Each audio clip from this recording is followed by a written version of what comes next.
We wandered all of New York City. We wandered through her crowded streets. So I've been in New York City for 2 days now, and I've still not found a way to capture the lights of Times Square to be sold as stock photography. So how do you capture this Grand Canyon of commercialism in a way that you do not see a single corporate logo? Well, click that subscribe button and hang tight.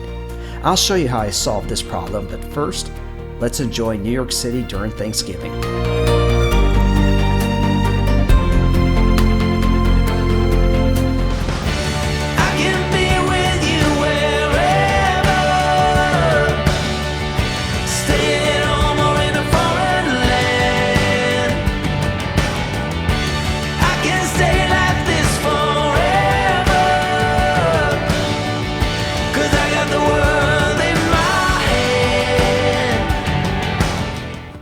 Before we hit the streets, here is the first image sold from this trip to New York City.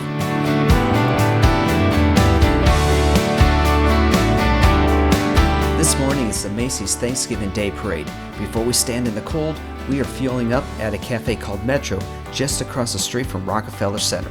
All right, here we go, day 2. We're getting our New York bagels. The Macys Parade is a popular event in New York City, and I quickly realized that I should have been out here around 6 a.m. with 3 folding chairs to reserve a spot along the street. We were not able to see much of anybody on the street, so the highlight for us were the balloons. It was windy, so they had to keep them low. Snoopy did provide us with some excitement.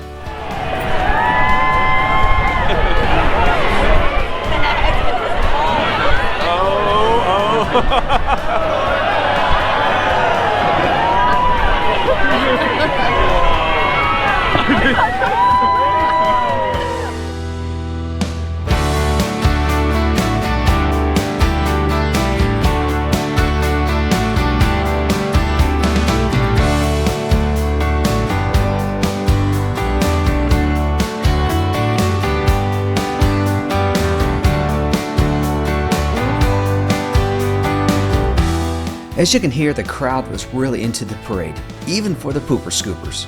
Happy Thanksgiving!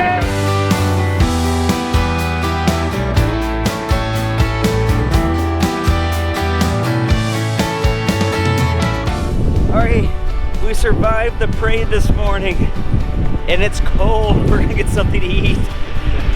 It's freezing. After another bite to eat, we headed to the World Trade Center. This is the Oculus. Talk about some impressive architecture. It serves as a transportation and retail hub right beside One World Trade Center and the 9/11 Memorial.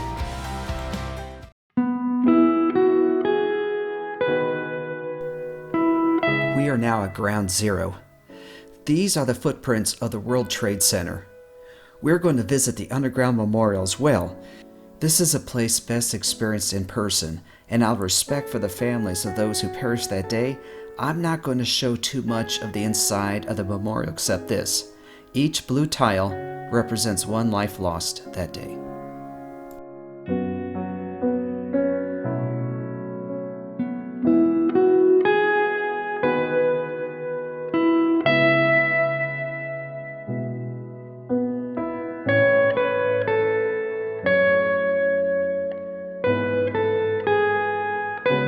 After paying our respects, it was time to lift my spirits and head back to Times Square.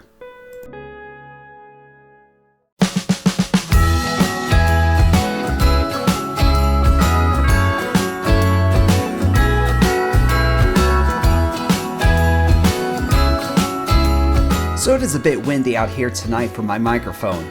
I am back in Times Square because I figured out how to capture this place in a way that I can create stock images. I just hope the GoPro can handle the bumps and bruises. Alright, so I'm shooting a lot of blurs tonight, something I don't normally do, but again, it's the only way to take advantage of all the lighting around me and to get rid of those corporate logos. And I'm definitely coming up with some interesting background and abstract images. I set my camera to manual focus and took images of the lights out of focus. This allowed me to capture the lights at Times Square without the corporate logos. These abstract images were accepted by most of the stock agencies that I use. I also use my zoom lens to capture stock footage of the moving cars and changing lights out of focus to also be uploaded for sale. Alright, it's after a night of battling corporate branding. I'm done. It is getting cold out here. So what I did is I took a lot of film, a lot of video of the blurred out traffic going through the streets and all the lights here in Times Square. You can't see any of the corporate logos or what's on the bulletin boards, so we shouldn't have any copyright infringements issues, but you can clearly see that it's traffic moving through a city. Also took a few more blurred abstract images, so hopefully we'll get some stuff that I can sell. So, if you like these kinds of travel and photography tips, click that subscribe button. Remember to also give this video a thumbs up, and remember, never stop exploring. Stay tuned for more. In the next episode from New York City, we'll be visiting Macy's department store, the top of One World Trade Center, and nighttime photography in Central Park.